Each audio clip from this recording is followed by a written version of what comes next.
The following program is made possible. Այս ծրագիրը հնարավոր դարձավ իրականացնել Բենի հինի ծառայության գործընկերների առատաձեռն ընծաների եւ հեռուստադիտողների շնորհիվ։ Եկ եւ միացիր հովիվ Բենի հինին Հռոմում եւ Իտալիայում հրաշքների միսիոներությանը եւ Սուրբ Հոգու ներկայությունը ու վկայությունը կարող է փոխանցվել ձեր կյանքում նույնպես։ Միացեք մեր փառավոր երկրպագությանը եւ մեր Աստծո զորեղ ուժի վկայությանը։ Friday and Saturday, September 30th and October 1st. Admission is free. For information, call +39 331 365 698. We'll see you there. This is food. Սա կերակուր է։ Ինչպես դուք ուտում եք նախաճաշ, ճաշ եւ ընթրիք ձեր մարմինը սնուցանելու համար, այնպես էլ սա կերակուր է ձեր հոգու համար։ Ուրեմն կերեք այն ամեն օր, կարդացեք խոսքը ամեն օր։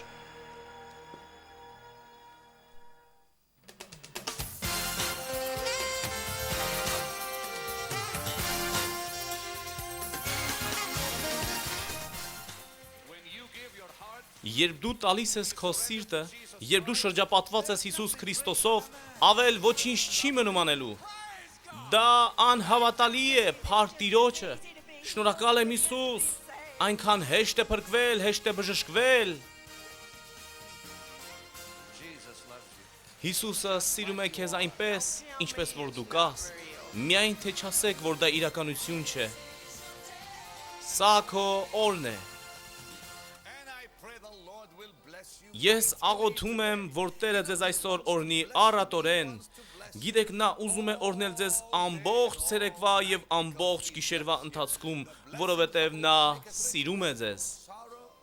Աստծո օրհնությունով մենք հարուստ ենք։ Եվ խղճուկ առանց նրա օրհնության, եւ որքան է նա սիրում ձեզ։ Ջոն Ավանզինին երեք հիանալի խոսք խոսեց մեզ հետ, եւ ես նրան ասացի, որ այն հարստությունը, որ ունի իր մեջ, ահռելի է։ Եվ նա խոսի մեզ հետ անելու արտակարգը թեմայի շուրջ։ Գիտեք, ես Ջոնին չէի տեսել բավականին երկար ժամանակ։ Վերջին անգամ նա քարոզել էր մեզ մոտ Օրլեանում։ Գիտես, մինչև հիմա հիշում եմ այդ օրը, դա հիանալի էր։ Գիտեք, Տերը ընտրել է մի մարդու, Ջոն Ավանզինին, որի միջոցով կարող է օգնել ձեզ դուրս գալու ձեր կապվածություններից։ Տերն ուզում է, որ դուք բարգավաճեք։ Բարգավաճման նամակը Աստվածաշնչի մեջ է։ Աստծո խոսքը մեզ շատ պարզ ասում է, որ ես ուզում եմ, որ իմ ժողովուրդը լինի աճող եւ առողջ ամեն բանում։ Տերը չի ուզում, որ դուք առողջ լինեք միայն ֆիզիկապես, այլ նաեւ ֆինանսապես։ Աղքատությունը դա Աստծո կամքը չէ ձեզ համար։ Տաժանակիր կյանքը Տիրոջ կամքը չէ ձեզ համար։ Ինչ եղավ Պենտեկոստեից հետո, ամեն դաժանություն վերցվեց։ Հիմա սա է այն բարգավաճումը առանց տանջանքների։ Նա ասում է առանց տառապանքի, սա է բարգավաճումը։ Քարոզիչը կարող է չունենա հսկայական տներ եւ ոչ ստացված։ Ուրեմն բարգավաճումը ոչ թե 10 հատ մեքենա եւ 3 տուն ունենալն է, այլ բարգավաճումը դա առանց տառապանքի ապրելն է, այսինքն երբ քո բոլոր կարիքները հոգացվում են իրեն ժամանակին։ Սա է այն ամենը, ինչ ուզում է Աստծո ժողովուրդը, եւ սա է այն ամենը, ինչ մեզ սովորեցնում է Աստծո խոսքը։ Հիմա, սիրելի Ջոն, ես ուզում եմ, որ դու սովորեցնես մեզ ինչպես երեք, դա այնքան հիանալի էր։ Ես երբեք չեմ մոռանա այն, ինչ ասացիր վերցնելով դիպվածներ Աստվածաշնչից։ Դու բացատրում էիր անսովոր արտակարգ քայլեր, սկսված Նոյից, Դավիթից, Մարիամից եւ շատ ուրիշներ, թեկուզ Պետրոսը։ Ինձ շատ է դուր գալիս Աստվածաշնչի այն պահը, որ մի մարգարե ասում է մի կնոջ, որ իրեն տա իր վերջին ուտելիքը։ Կինը չասաց, մոռացիր դա, որովհետև այն իմ որդու վերջին կերակուրն է, այլ արեց արտակարգ մի քայլ, տալով նրան ուտելիքը։ Դա իր վերջին կերակուրն էր, մտածեք դրա մասին։ Էլի խոսիր մեզ հետ, ես ուզում եմ ավելի շատ լսել, ես սիրում եմ Տիրոջ այս զորությունը։ Ամեն բան միայն սովորական քայլերի մեջ չէ, եթե դու պատրաստ ես անելու անսովորը, այսինքն արտակարգ քայլեր։ Արտակարգ քայլեր նույնպես դա նման է մի նժարի, որտեղ դրված է քո ֆիզիկական եւ հոգեվոր աճը։ Նույնիսկ մեր հոգեվոր աճը եւ շունչը որն է կամք, գիտակցություն եւ միտք։ Ձեր շունչն է ձեզ տալիս հասկացողություն, դուք այն եք, ինչ հասկանում եք, եւ եթե դուք կարողանաք զարգացնել ձեր հասկացողությունը, դա կտանի ձեզ նրան, որ կսկսեք վերցնել Տիրոջից ձեզ համար պահված ընծան։ Հիմա երբ ես խավարում էի, ես փրկության կարիք ունեի 12 տարեկանում, ավելին զգացի այն 18 տարեկանում, ել ավելի 20-ում, բայց չունեի հնարավորություն ճանաչելու Տիրոջը։ Իսկ եկավ այն պահը, որ ես սկսեցի ճանաչել Աստծուն, այն զարգացրեց իմ հասկացողությունը փրկության մասին։ Եվ երբ իմ հասկացողությունը ավելի զարգացավ Սուրբ Հոգով, ես ավելիորեն մտա այդ ճանապարհի մեջ։ Եվ երբ իմ կինը ուռուցք ուներ կրծքավանդակում, մեր հասկացողության աճման շնորհիվ աճեցինք Տիրոջ հետ մեջ հավատքով եւ ուռուցքը հեռացավ։ Ամեն բան գալիս է հասկացողությունից։ Հիմա թույլ տվեք ձեզ մի ուրիշ պարագա ներկայացնեմ Տիրոջը ճիշտ ընծա տալու համար։ Հունցքի համար պատշաճ սերմելու, ինչպես որ Տերն է ուզում, հաստատված բաներ կան։ Հաստատված բաները միշտ էլ ունեն իրենց արժեքը։ Դա աշխարհի ամենադժվար բաներից մեկն է։ Ի նկատի ունեմ, օրինակ, երբ երկրից երկիր ես գնում, անմիջապես տեղեկացվում են այս ծախսերը, այն ծախսերը, Կանադան, ԱՄՆ-ի դեմ, Մեքսիկան, Լոնդոնի եւ այլն։ Հիմա հազարավոր, գուցե միլիոնավոր մարդիկ փորձում են հաստատվել արժեքավորի մեջ, այսինքն արժեքը որոշվում է առարկայական բաների մեջ իրենց առավելություններով, մեկը մյուսին հակասող կարողություններով։ Հազարավոր մարդիկ այդպես են շարժվում, սակայն ինչպես է Տերը հաստատում արժեքը։ Մի մարդ կարող է ունենալ մեծ ստացվածք, ունենալ ամբողջ աշխարհը իր առատությամբ, ունենալ ամեն բան իր ձեռքերի մեջ, սակայն ինչպես է նա արժեքավորում թանկը։ Ինչպես եք փորձում արժեքներ տալ դուք ըստ Աստծո խոսքի, այլ կերպ ասած, ամեն բան, որ Տիրոջն է։ Եվ այդ ամեն բանի մեկ կաթիլ ունես դու, ինչպես ես տալի այդ կաթիլի գինը։ Այնուամենայնիվ պիտի լինի ինչ-որ տարբերություն Տիրոջ հիմնադրած արժեքի մեջ։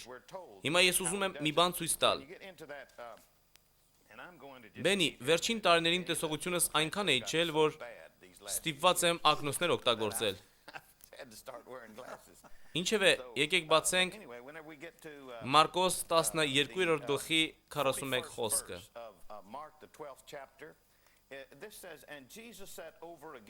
Որտեղ ասում է. «Եվ Հիսուսը գանձանակի դիմացը նստած, մտիկ էր անում, թե ժողովուրդը ինչպես էր փող գցում գանձանակը։ Կխնդրեմ, որ ուշադիր լինեք այս պահի մեջ։ Նա չէր նայում, թե ինչքան շատ էին գցում, նա նայում էր, թե ինչպես էին գցում։ Հիսուսը նայում էր նրանց սրտի ծրարների մեջ, որովհետև այստեղ ասում է, որ կային շատ հարուստներ, որ փող էին գցում, ուրեմն մեծ փողեր էին դնում այդ տուփի մեջ։ Եվ Հիսուսը գանձանակի դիմացը նստած մտիկ էր անում, թե ժողովուրդը ինչպես էր փող գցում գանձանակը։ Եվ շատ հարուստներ, շատ բաներ էին գցում, եւ մի աղքատ որբևայրի եկավ 2 լումա գցեց, որ մի նաքարակիտ է։ Եվ իր աշակերտներին իրան մոտ կանչեց եւ ասեց նրանց. ճշմարիտ ասում եմ ձեզ, թե այս աղքատ որբևայրին գանձանակը գցողներից ամենից ավելին գցեց, որովհետև ամենքն իրենց ավելորդիցը գցեցին, բայց սա իր չքավորությունից ամեն ինչ որ ուներ գցեց իր կյանքի բոլոր ապրուստը։ Հիմա ես ուզում եմ, որ դուք մոտիկից նայեք ինձ հետ։ Կա մարդ, որի համար $1000 իր ավելցուկից արժեքավոր է իր համար, բայց մի աղքատ կնոջ համար իր ապրուստը թանկարժեք է։ Ուրեմն կա տարբերություն արժեքավորի եւ թանկարժեքի միջև։ Օրինակ, դուք կարող ես առաջարկել ինձ որոշակի գումար իմ մեքենայի փոխարեն, ես կասեմ ոչ, կրկնակի դարձյալ ոչ, երակի ոչ, որովհետեւ այն իմ հոր մեքենան է։ Նա մեծահասակ է, ես այն գնել եմ նրա համար, այն ինձ համար թանկարժեք է։ Դու չես կարող գնահատել այն։ Ուրեմն ինչ է կատարվում այստեղ։ Հիսուսը ոչ թե նստած նայում էր, թե ինչքան թանկ էր այն իր համար, այլ որքան թանկ էր այն գցողի համար, որտեղ երբ ինչ որ մի բան քեզ համար դառնում է թանկարժեք, հանկարծ Աստծո ուշադրությունը անմիջապես գրավում է այն։ Հիմա խոսքը մեզ տանում է դեպի շատ մարդկանց եւ կարող ենք շատերին թվարկել թանկարժեք բաներ դնելիս։ Օրինակ վերցնենք Եղիային։ Երբ նա մտավ գյուղ, առաջինը նա մի քիչ ջուր խնդրեց կնոջից։ Հիշում եք դա։ Նա խնդրեց մի քիչ ջուր։ Հիմա մի ցամաքած սովի շրջան ապրող գյուղում ջուրը ամենաթանկարժեք բանն էր։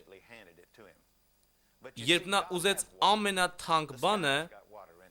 միայն թե չասեք ինձ, որ նա չտվեց դա։ Նա անմիջապես արեց դա։ Գիտեք, Տերը ուներ ջուր, երկինքն ուներ ջուր, ծովն ուներ ջուր, գետերն ունեին ջրեր, բայց մարգարեի ուշադրությունը հանկարծ գրավում է այն, որ այդ կինը ուներ ինչ-որ մի թանկագին բան։ Նա ուներ պահած մի բուռ ալյուր, մի քիչ յուղ, որ մի փոքր շոտ պատրաստեր իր տղայի համար նրա մահվան նախորդ օրը։ Հիմա մարգարեն փորձում է օգնել նրան, կորցնելու թանկագինը, որպեսզի Տերը կարողանա շարժվել նրա հունձքի մեջ։ Բենի, դու հասկանում ես, թե ինչ գին ուներ այդ մի գավաթ ջուրն ու մի փոքր շոթը այդ սովի տարիներին, սակայն դա ոչ մի կապ չուներ։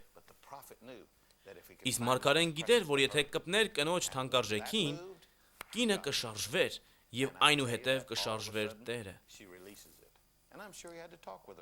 Եվ նա արեց դա հոժարաբար։ Գիտես, ես չեմ կարծում, որ նա մի վեհկին էր այդ քայլն անելու համար, բայց հիշում եք, թե ինչ ասաց մարգարեն. «Սափորումը ալյուրը պիտի չվերջանա, կուժիցը յուղը չպակասի, մինչև այն օրը, որ Տերը անձրև կտա երկրի երեսին»։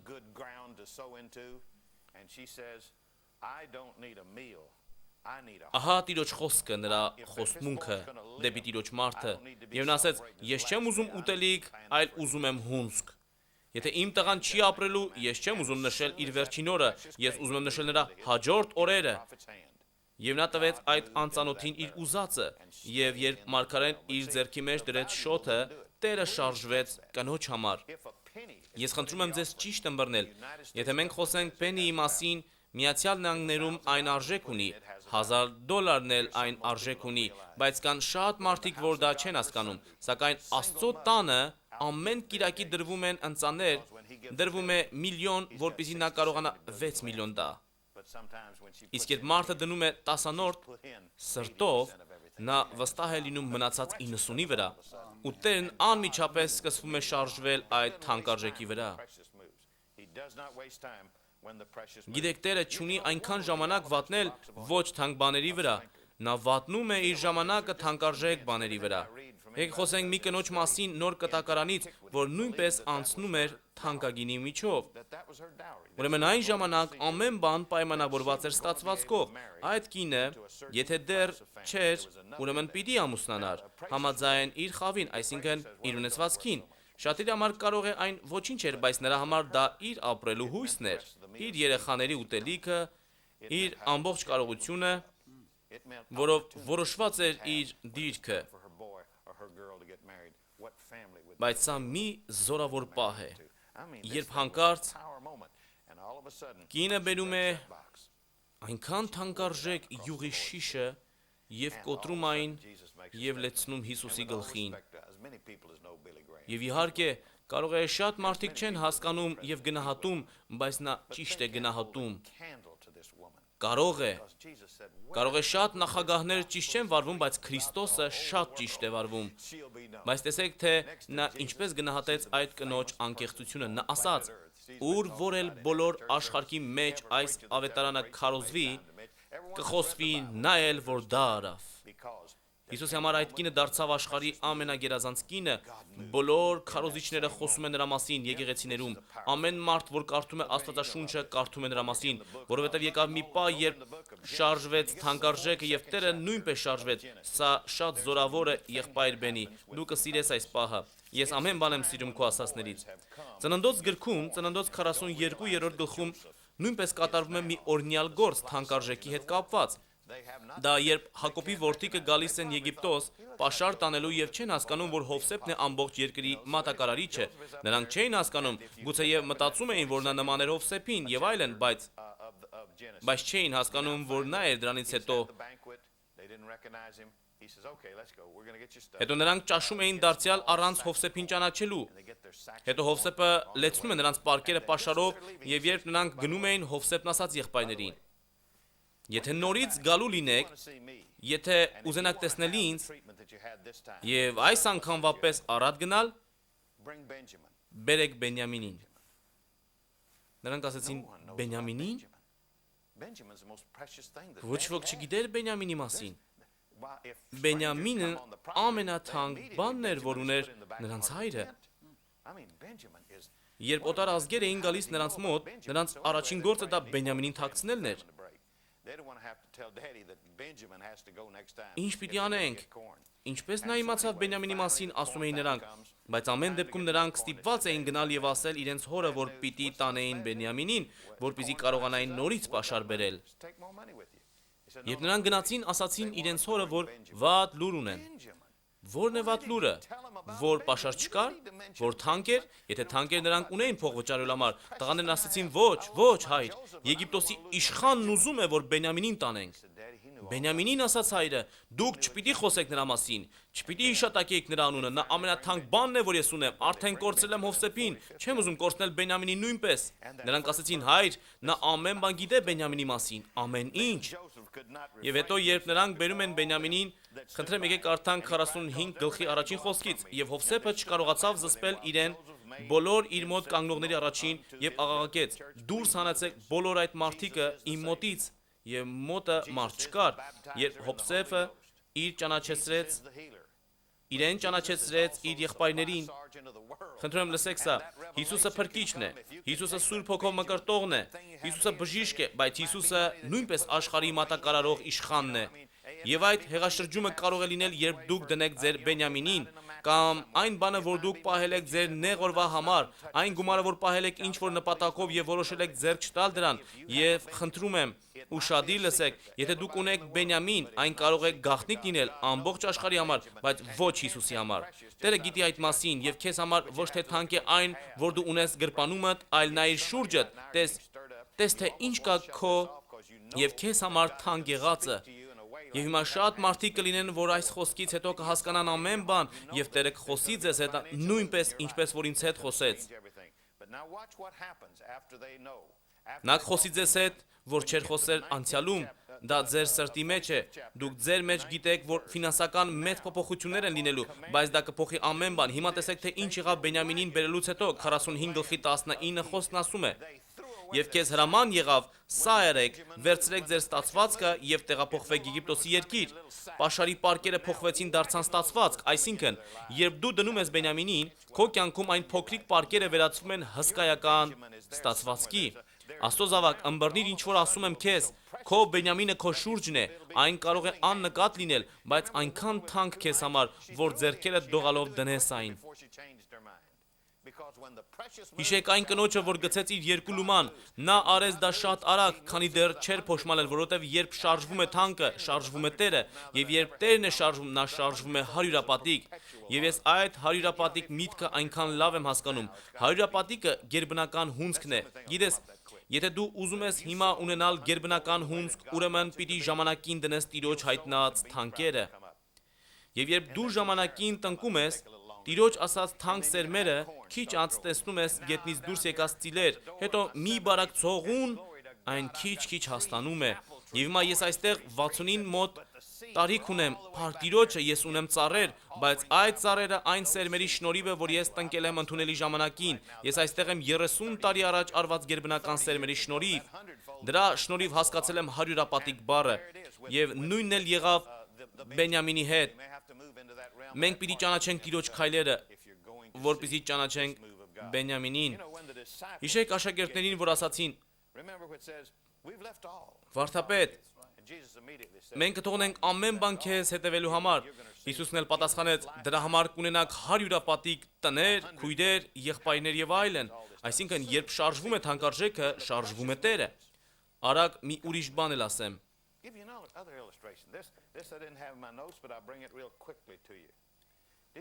Դու գիտեք այն փոփոխությունը, որ բերում է թանկընծան։ Եթե հիմա դու ուրախ չես, եթե չունես հանգստություն, եթե ուզում ես սիրվես եւ սիրես հոգիներին, դիր թանկարժեք ընծան, որովհետեւ 2000 տարի առաջ Տերը տեսավ 6000 մարդ այստեղ, 200 մարդ այնտեղ, 3000 մեկ այլ տեղ, բայց այդքանի միջից նա հանկարծ դրեց իր թանկարժեք որդուն։ Եվ նա երբեք ոչ մեկի գլխից մի մաս չվերցրեց։ Ոչ ոք չի կարող ասել, որ Տերն իրեն սպանել տվա, որտև նա իր թանկին դրեց։ Դու ուզում ես փոխել քո սիրտը հիմա, շարժվիր թանկերիդ վրայով եւ կտեսնես, թե Տերը ինչ կարող է անել։ Հետո ուզում եմ խոսել Աննայի մասին, որքան էր խնդրում Տիրոջը մի զավակի համար եւ երբ Տերը տվեց նրան զավակ, առանց մտածելու Աննան իր թանկարժեք փոքրիկին ընծայեց Եհովային։ Իսկ հաջորդ գլխում ասում է, որ նա 7 զավակ ծնեց։ Տերը նրան հատուցեց թանկի համար։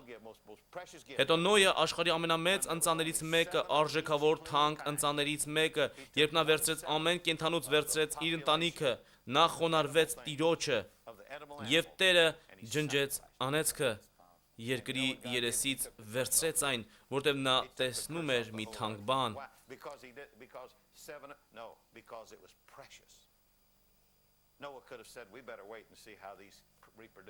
Գիտեք, շատերը կասեին, հետո կսկսեմ, մյուս տարի եկող ամառ, բայց Նոյը լսեց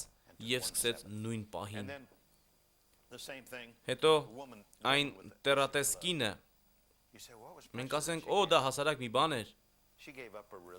բայց այդ կինը ուներ մի թանկարժեք բան, հավատ, նա թույլ էր, նրան կարող էին ոտնակոխ անել ամբոխի մեջ, սակայն նա չնայեց այդ վտանգին եւ ներխուժեց ամբոխը։ Իմ եղբայր, մենք էլ մեր կյանքում պիտի ներխուժենք Հիսուսի մեջ։ Աստծո զավակ, ես խոսում եմ գերբնական թանկի մասին։ Դուք պետք է շարժվեք արտակարգ ձևով։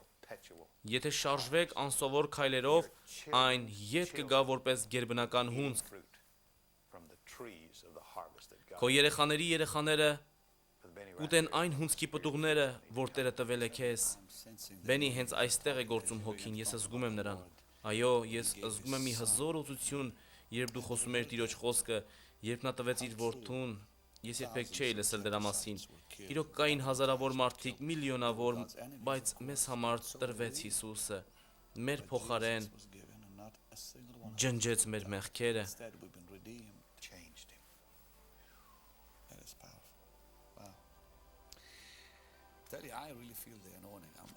Ես իրոք զգում եմ օծությունը, իրավի ես ապրում եմ այդ օծության մեջ, Հիսուս, շնորհակալ եմ նրա համար, որ դու պիտի անես քո զավակներին, շնորհակալ եմ, Տեր, հոգա նրանց կարիքները, ազատ արա իրանց կապանքներից, տուր նրանց ազատություն իրական կյանք Հիսուսի անունով, ամեն։ Մոտավորապես 5 տարի առաջ իմ աջ ձեռքում սարսափելի ցավեր սկսեցին։ Ցավն այնքան աճեց, որ ես նույնիսկ մի թղթի կտոր չէի կարողանում վերցնել, ցավն ահռելի էր։ Դրանից հետո ինձ տարան վիրաբուժարան, սակայն ոչ մի արդյունք։ Եվ դրանից հետո նույն վիճակում հայտնվեց ձախ ձեռքս։ Ու ես հասկացա, որ առանց իմ երկու ձեռքերի իմ կյանքը անիմաստ էր։ Նախքան նրա հիվանդությունը մենք միշտ էլ հաճախել էինք եկեղեցի, գնացել ենք խմբերի։ Մինչ այդ հիվանդությունը ես ապրել եմ նորմալ կյանքով, սիրել եմ զբաղվել պարտեզում եւ այլն։ Ես շատ եռանդուն կին էի, բայց երբ սկսվեց ցավերը, ամեն բան փոխվեց իմ կյանքում։ Վարքյան առ վարքյան ցավն ավելանում էր։ Մի ցավը հետևում էր մյուսին, ես ոչինչ չէի կարող անել, մինչև որ վերջնականապես դարձա անշարժ։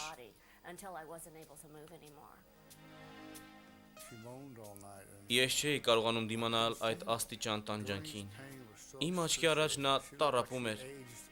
Նա իր կրկնակի տարիքի տեսքն էր ստացել։ Այն մարդը, որ ապրում էր իմ մեջ, այլևս գոյություն չուներ։ Եվ վերջապես մենք գնացինք մի բժշկի մոտ, որ ինձ ասաց, որ ես անդամալույծ էի։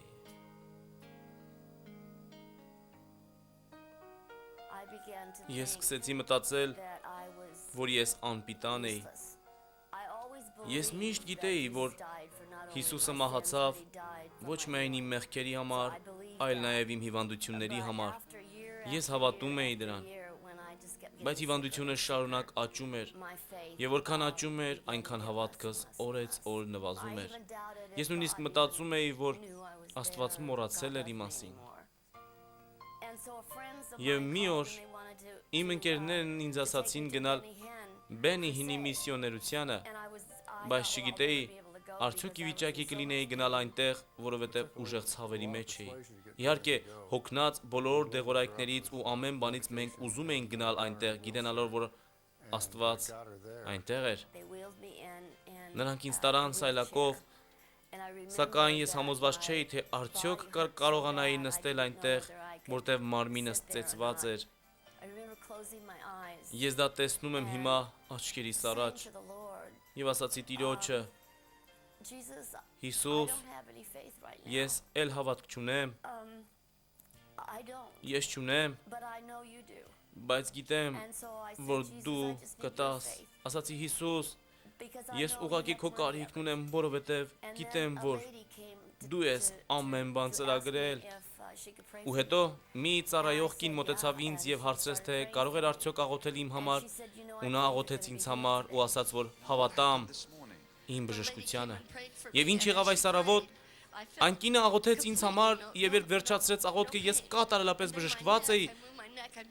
Ոչ մի ցավ, իմ պարանոցը ես չէի կարողանում շարժել պարանոցս, հիմա ոչ մի ցավ չկա։ Եվ քայլում ես, ես կանգնեցի ու սկսեցի քայլել, ես երկար տարիներ չէի քայլել, ցույց տուր մեզ։ Ես սկսեցի քայլել ու հասկացա, որ ոչ մի ցավ չկար մարմնումս։ Թեքվեցի, եկա ամուսնուս մոտ, մենք երկուսով ուղղակի լացում էինք, որովհետև չկար այլևս ոչ մի ցավ մարմնիս մեջ։ 6 տարվա մեջ առաջի անգամ ես կատարյալ մաքուր էի ցավից։ Ես բժշկվեցի։ Ես նույնիսկ բառեր չեմ գտնում, որ ներկայացնեմ այն, ինչը զգում եմ։ Նա իսկապես բժշկում է այսօր, իսկապես։ Այդ պահից սկսած իմ կյանքը փոխվեց։ Ավելի ճիշտ, այն նոր սկսվեց։ If you need healing, do these things was one of the first books Oral Roberts wrote when God launched his healing ministry more than 50 years ago. This timeless classic includes practical instruction gleaned from the scriptures in such chapters as 6 steps to your being healed and made whole, 7 rules of faith you can use today for your healing, and touching Christ to be made whole. Benny Hinn will send you your own copy of this most important book when you sow a seed of any size to help him take the gospel to the nations. Write, call, or go online at www.bennyhinn.org.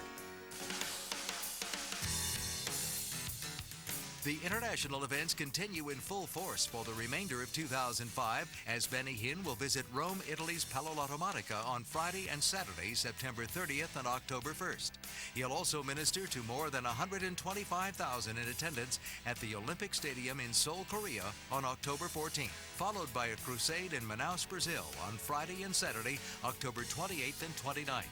Johannesburg, South Africa will be the final international event of 2005 with a crusade at the Coca-Cola Dome on December 9th and 10th. For information on these and other ministry events, check the schedule online at www.bennyhinn.org.